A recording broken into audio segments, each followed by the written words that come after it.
Hi, welcome to another Page Turning Tuesday with Tom.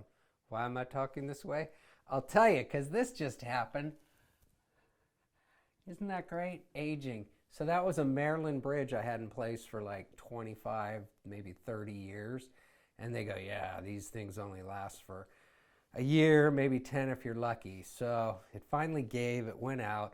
Now I got to go to the dentist and get it fixed. And I promise I will because I don't want to look like this forever. We're reading from a chapter where Molly and I visit our dad in Boston, actually Marblehead, Massachusetts for the first time. And we'll pick it up there. It says, Molly and I spend 3 weeks in Marblehead, mostly alone because Dad deserts us during the day and the better part of the evening while he works. We make our own food, consisting primarily of chungking chow mein, and spend our days at the rocky beach or wandering around town. I stumble into a room one day and see a giant painting covering almost an entire wall. It's the Spirit of 76. It's the same image that's on the cover of my history book, and suddenly that subject becomes more interesting. So before seeing that and learning history, I'd never had a connection to it. I just thought it was boring. I don't care. This stuff happened a long time ago. It wasn't real. And then I saw that painting and I was like, oh. And then I was like, there were real people. This was like happening. And so then, now I'm still to this day, I love history. In the evenings, the three of us watch TV, and I'm surprised the local newscasters don't have the East Coast accent. Locals use words we don't use in California, like wicked and raw, as in I got a raw deal. And they have a knack for adding R's at the end of words where they don't belong. They say, I got a raw deal. So I asked my dad, how come you don't have a Boston accent? And my father says, for that accent, your palate has to form in the womb. He's funny. Near the end of our stay, he takes some time off work, and we go places like the Hammond Castle, Salem to see witch stuff, and New Bedford to see whale stuff. He takes us to the Esplanade to see the Boston Pops Orchestra perform, and that becomes his new nickname. He's our Boston Pops. He makes us pose for pictures everywhere. Molly and I sit on a rather smallish Plymouth Rock for a long time, trying to wrap our brains around the year 1620 engraved into the stone. Dad continually circles us with the camera while my sister and I discover that smiling too hard for too long results in actual physical pain. The highlight of our visit with Dad is our overnight trip to Cape Cod. On the way there, we pick up his special lady friend at the Greyhound bus station in Boston. She hugs each of us as if we've known her for years and throws her backpack into the trunk.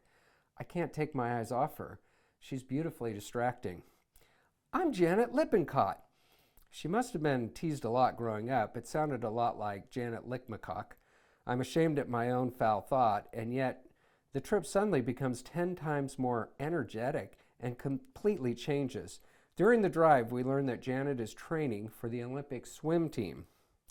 When we get to the beach, she quickly changes and goes for a little swim to the beach, so far out to sea that we lose sight of her. When she returns, I can't keep my eyes off her athletic figure as she emerges from the water. She's dripping wet. Her nipples are hard. She flips her wet hair up behind her. This seems to happen in slow motion. When she twists her dark hair into a ring, to wring more water out, and then she walks towards me smiling. I'd like to get up and greet her with a towel like a gentleman and welcome her back from Atlantis, but I can't. My dad's special lady friend is giving me an uncooperative boner. I have no choice but to stay on my belly and look up at her like everything's normal. As we get to know each other, it turns out she's closer in age to me than she is to my dad. That night, while pretending to sleep, I watched Dad rise from the hotel room floor like a zombie and crawl halfway into his special lady friend's bed. I listened to their hushed whispers and quiet kisses. I'm jealous, then bored, and eventually fall asleep. I mentioned this to my sister in the morning. Dad and Janet had a raunchy rendezvous last night, I tell her. Dad's a horn dog, she says. We head out on foot for breakfast at a diner near the hotel. Halfway through our food, Janet looks up at my father and asks, can I try some of your sausage? Molly and I lose it. We're kicking each other under the table and trying not to laugh. And then Molly has the nerve to ask, didn't you have some last night? Oh, we bust up, and they join in, which makes us laugh even harder. I didn't know my dad's face could turn so red.